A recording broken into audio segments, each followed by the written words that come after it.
Hey there, and welcome to the Cory Doctorow podcast. And I'm Cory Doctorow, and I'm reading to you a little bit more today of the novella I co-wrote with Benjamin Rosenbaum, True Names, to be published in Fast Forward 2 from Pyre Books, or Peer Books, however they pronounce it, next autumn. That will be autumn of 2008. Uh, Everything's great.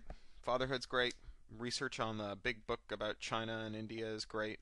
And it looks like there's a British publisher for Little Brother, my next kid's book. There's a little bidding war on now, but it seems a foregone conclusion that one or the other is going to win it. And for the first time, my books will be available in the country I live in, which is going to be totally awesome, because I tell you, it kind of sucks for that not to be true. Anyway, without much fanfare, let's just jump right into the book, the story. The transformation flew into the desert sky, a vast cloud of white-hot light. In the party gardens, all Comet Beebe watched enraptured. "Oh!" cried the children and simple aesthetes, marveling at the flickering rainbow colors that raced across it. The betters were in a frenzy, watching for the lineaments of the new strategy. They cried out in confusion and alarm. "What in the horny void is that?" growled a portly and plutocratic reputation bookie seated at the table across the lake from Paquette and Algernon. Paquette looked up from her glass, frowning, and caught Algernon's sly smile. In the sky above, the Nadia Prime had resolved into a form. The new strategy was... But this was no strategy. "Is this a joke?" the greatest polemical poetical meme spitter of high society cried from the buffet. "Why would he waste a sixth of the comet for Beebe hist slash RFC dash 628.945.9876 section 78 is quite explicit," Algernon said, conversationally, munching on a spline noodle. "Paragraph 67503. The daemon resultant from the transformation may be a member of any of the principal classes of first-order Beebe elements." "A filter," Paquette said. "It's a filter." She started laughing until tears ran through her fur. "Oh, Alonzo, how could I doubt you? Let's see Nadia co-opt that. A sixth of Comet Beebe as a filter. Oh, bravo, bravo!" "And that's not all," said Algernon. "Have you looked in those archives of yours lately?"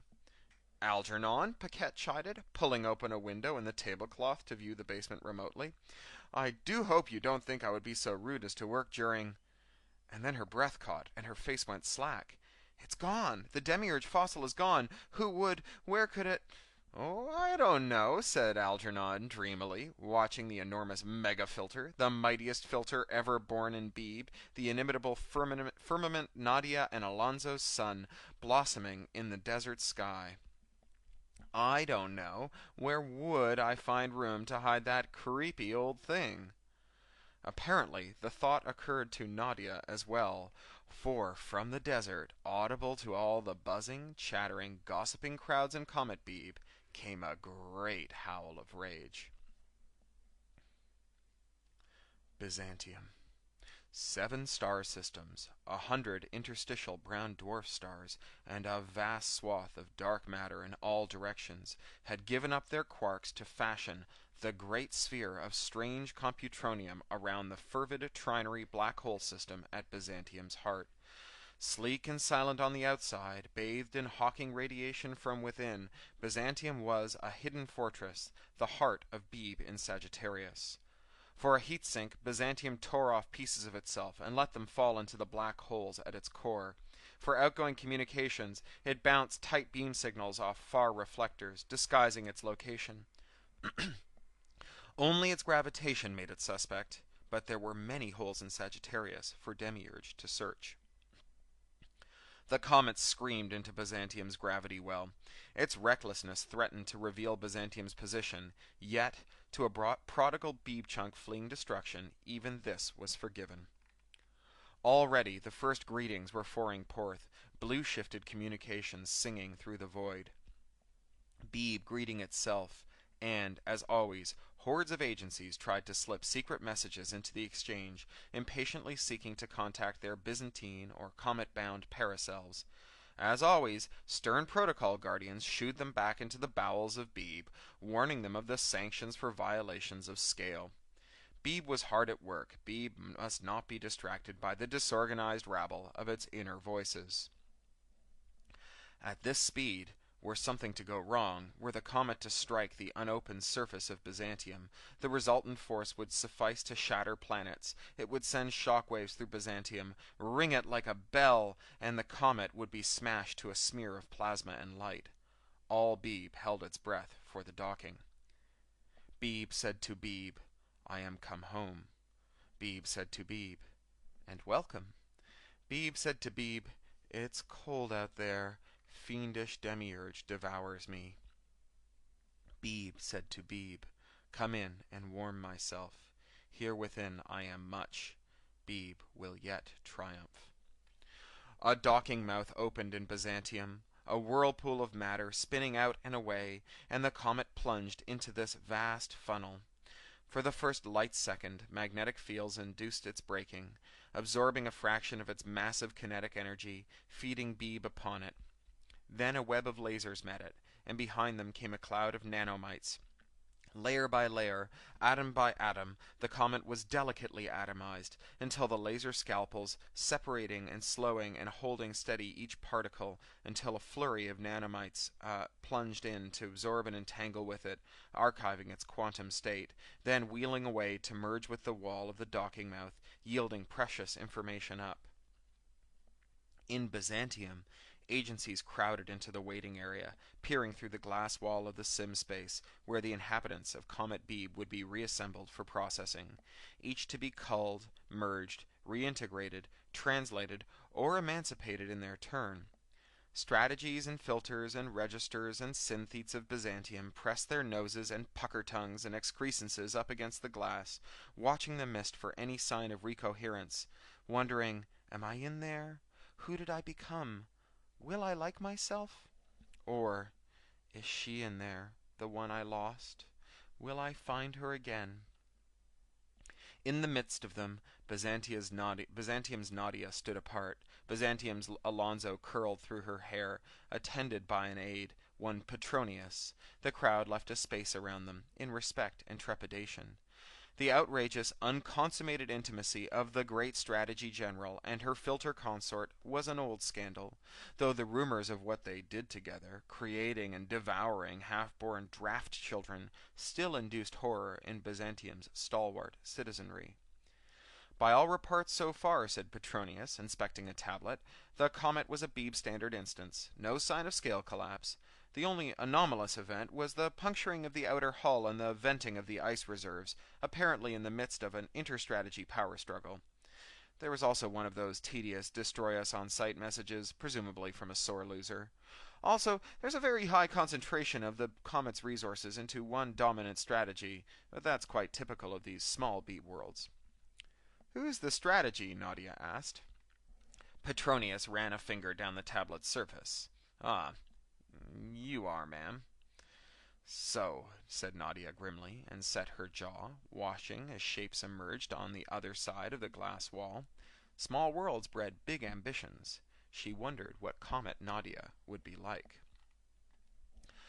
The first moments of a new child process's lives are usually peaceful ones. Sprites spawn with a complete existential picture of Beeb and their place in it.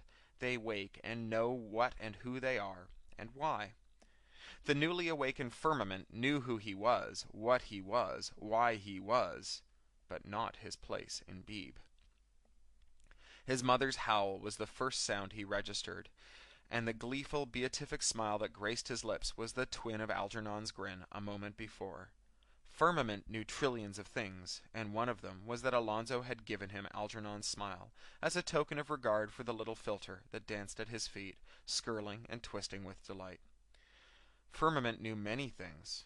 Firmament knew his mother wasn't happy with him. Firmament's smile vanished. Nadia was all around him, pulsing with rage. "The demiurge fragment!" Nadia demanded. The simspace contracted around them, going dark. The sands blew away. The stars flickered and went out. Mobs of party guests stampeded from the simspace. Nadia was marshalling her resources for an assault. Algernon leapt into the air, circling firmament. "No, no," he cried. "Nadia, this won't do at all. Ancient protocols demand that a young filter be sequestered for schooling and—" "You thieving line mangler," Nadia roared. "You quarter-clock sliver of junk data. You'll be the first sprite I delete. You think I have to follow protocols? I'll buy your hosting servers. I am this comet," Nadia wanted to say. But she knew her threats were empty. She could feel the bite of the lasers already, vaporizing the comet, meter by meter. Void cold, merciful snow swept across her, across Firmament and Algernon and Paquette, muffling them in, freezing their states for safekeeping. This round of the game was over. Firmament had no time to integrate and understand the states. He saw his vast and angry mother, his tiny protector, recede into the snow. He nestled into the snow, and he slept. They were in Byzantium now. "Paquette," Habakkuk said, "you've got to look at this." "I'm already late," Paquette said. "That Comet Beeb is docking, and apparently there's a Paquette aboard, so I have to go and do the diff and merge." "Send a proxy," Habakkuk said. "This is important." "Please. What is it, then?" She paused at the threshold of Habakkuk's domain, jiggling in unphilosophical impatience. "It's the simulations," Habakkuk said, and Paquette raised an eyebrow. The simulations were ancient and vast. Habakkuk and she had rediscovered them in Byzantium's endless archives not a million seconds ago, where they had lain for ages, strange automatic processes syncing them with the universal data feed. Each contained an intelligence-weighted model of the entire cosmos, showing the tangled front of the intergalactic war between Beeb and Demiurge, and each contained another threat, the terrifying Brobdingnag, which could doom Beeb and Demiurge alike.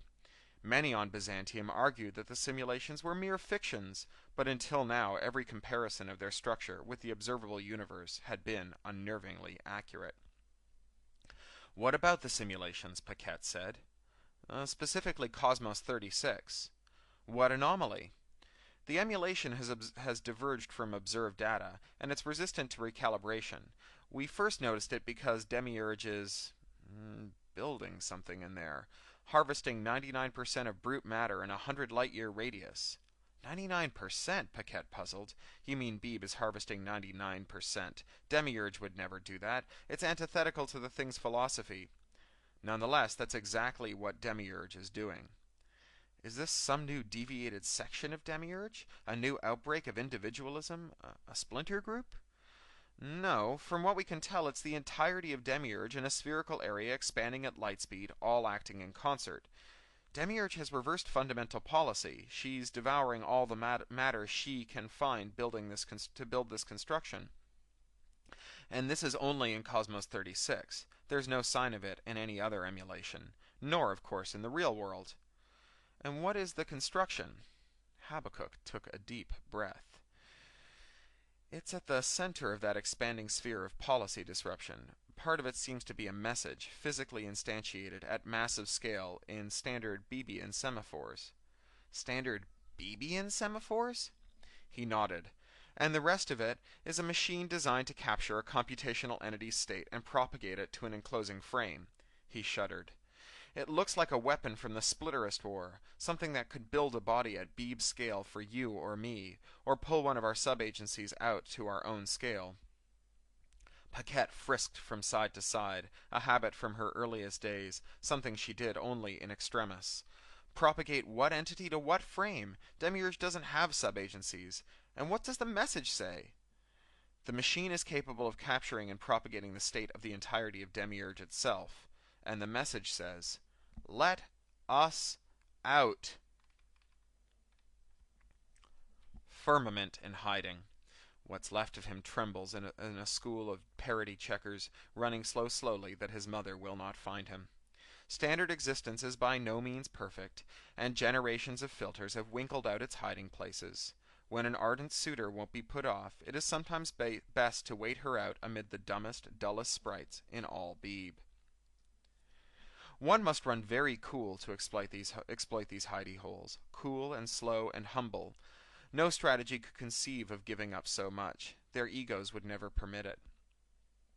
The parity checkers schooled together through standard existence, nibbling at all they found, validating checksums, checking one another in elaborate grooming rituals. Imagination, self-consciousness, and strong will were no assets in the swirling auditors that were the glue that held Beebe together. As firmament settled over them, his mind dissipated and cooled, thinly spaced and slow. He could warm up by recruiting more parity checkers, but the more he recruited, the more visible he became to Nadia, who still raged through the diminishing rump of Comet Beebe, her cries distant but terrifying. Firmament could hide from his mother, but Algernon would not be fooled. "What are you doing in there?" The words went past in an eye blink, and Firmament had to pull them apart painstakingly, making sense of them. "Not safe," he managed. Algernon's chipmunk skreel of verbiage battered at him. He signaled for an exponential back-off, but not before the torrent had washed over him, angry and impatient. Grudgingly, Algernon dialed back his timescale to something that was barely comprehensible. "Stupid child with a sixth of Comet Beebe. Not safe? You could command the world. It's your birthright. Come out of there. There's work to do. You were not born to cower." Unspooling the words took a long moment. Firmament knew from birth that Algernon was his friend and guardian and adoptive uncle, but at the moment it seemed like Algernon was only another aspect of terrible Nadia with his own rages. Firmament was only seconds old. Why couldn't he choose to live his own life, if only for a little while? "I was born to annihilate. I choose to live." Algernon's scorn was withering. "This is not living." The parity checkers flipped their tails in unison and swam away, Algernon's cries fading behind them. Firmament knew that he was feeling sorry for himself, but he refused to feel shame. No one knew what it was like to be him. No one could know. He hadn't asked to be spawned. Another school of parity checkers approached his hosts. It was smaller, but moved more deliberately. The glittering checkers surrounded his own like pieces on a go board. One by one, pieces of his school were surrounded, then absorbed into the attacking flock. Firmament felt himself growing slower and colder. Quickly, he recruited more parity checkers from nearby, warming himself up and trying to minnow away. The marauders wouldn't let him escape. They engulfed more of his swarm. There was nothing for it but to stand and fight. Firmament marshaled and deployed his forces, trying to surround the enemy in a flanking maneuver. He was rebuffed. Now there were no more idle parity checkers to co-opt, and still the enemy surrounded him, seeking out his stray outliers to gather up. His only chance was to tap into the great resource that was his by birthright, the Comet's sixth of Beebe space that he theoretically commanded. Just a sip of it, just enough to warm up and devise some better sub-strategies. He felt through the snow to the frozen parts of himself, wondering if anything was left, and to his surprise, they were waiting there, quiescent, orderly, vast. His mind cleared and the enemy's patterns decomposed into a simple set of tessellations, as regular and deterministic as a square dance. Effortlessly, he moved his school out of reach of the enemy and recaptured his original force. He was about to disengage from Beebe's main resource bank. Perhaps the momentary commandeering went unnoticed by his enraged godlike mother, when the opposing force changed tactics, becoming orders of magnitude smarter and faster. In a flash, he was down to 1/3 strength. He was forced to draw on a little more of his compute reserves. There was the key to the enemy's pattern, the pseudo in its pseudo-random number generator. He could head it off at every pass. He came back to full strength and went on the offensive, surrounding the opposition in a move that would have done any Go server proud. Now, surely he could disengage from the main reserves, for his mother could not miss this kind of draw for very long. But it was not meant to be. The remaining enemy force marshaled and essayed a sally that appeared at first suicidal, then, in a blink, showed itself to be so deadly that he was down to a mere handful of automata. He didn't think, he acted with the ruthlessness he had inherited from his mother. He flooded back into standard Beebe space, ran so hot that Beebe flared anew in a terrifying echo of the wooing of Alonzo, and his parity checkers gobbled the enemy up so fast that before he knew it, he controlled every parity checker across the Beebe body, and all through the Comet, the tiny errors multiplied and cascaded. Sim spaces wavered. Sprites were beset with sudden turns of nostalgia, or bad smells, or giggle fits. That's better. Paquette? He released the parity checkers, and they burst apart like an exploding star, scattering to every corner of the comet. Hello, godson. You played that very well. Paquette! The philosopher danced before him, teasing him. Firmament gulped. Paquette, why are we playing games? What are you doing? My mother is looking for me. I have to hide. Paquette chuckled. No, your mother is on ice. What? Firmament could feel the great and terrible bulk of his mother throughout the comet. The tendrils of his mind raced to the comet's edge, and fell off them into the great sea of processing space. Ah, he cried. Paquette laughed lovingly. Beloved infant, you didn't think that we were still aboard the comet? Where is the comet? Firmament shouted. Vaporized, Paquette said, winking. This is Byzantium. You must have missed the transition. But... Firmament shuffled through the suitcase of the general knowledge he had with him. It wasn't much, only what he had been able to smuggle aboard the parity checker Constellation and stow in unused corners. And, like all the vast mass of memory he had inherited, it wasn't him yet. He hadn't twined his selfhood through it, evolved his hierarchy to reference it. It was just a sloshed-together puddle from the sea of information he had been born into. But its description of interbeam docking was reasonably clear, and this wasn't it. Where is everybody? They're off at the diff and merge, said Paquette, deciding whether to become integrated into any of their Byzantium analogues, or to stay forked. Those that have analogues on Byzantium, that is, which is almost everyone. Anyone else is here in quarantine for now. But why aren't we there? Firmament cried. Oh, we are, Paquette said. How could we be absent? We'd be missed. She held up a paw, smiling indulgently at Firmament's exasperation. But we're also here. That's because we were missed by the agencies in charge of processing the reassembled comet corpus and herding all sentient sprites to induction. But how? And why? Let's start with how, and you can arrive at that by answering your own earlier question. Why are we playing games? Firmament had much of his mother in him, and no son of Nadia would willingly be anyone's toy. Paquette, he said, barely holding back an outburst of rage, I am not interested in this pedagogical dialogue. I am not in training to become a philosopher. I am only asking... You're not? Paquette said, with interest. Paquette! How do you know? Because I'm a filter. I'm nothing but a filter. Now Firmament had lost interest in holding back the rage. I'm grotesque. I'm a sixth of old Comet Beeb, designed to parse and transform a strategy. But there's no strategy in all the Beebs in Sagittarius remotely near large enough to need me. Oh, I understand perfectly how Daddy and Algernon tricked my mother and how clever it was. But I didn't ask to be born as a clever prank to help defeat Nadia. Fine, you had your coup. You carved off a third of her and rendered it useless to her, unco-optable, a joke, a filter bloated with a strategy's worth of junk. Now leave me alone. Firmament had been too preoccupied with his emotions to notice Paquette's expression, but now it hit him, and he gulped. Nowhere in his inherited memories was the philosopher so angry. Now, you listen to me, Paquette said. I loved your father. He was brave and cunning and fearless when it counted. He sacrificed everything to make you and to save us.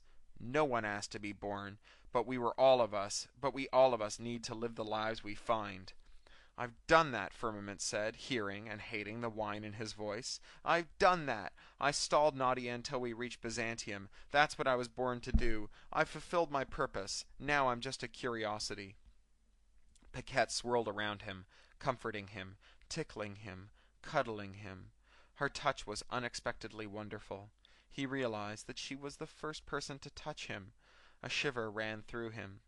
Oh, Firmament, do you really think that? That wasn't something you did. That was something you were.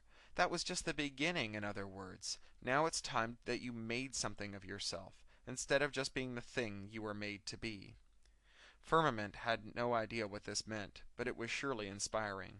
Philosophers had a way with words.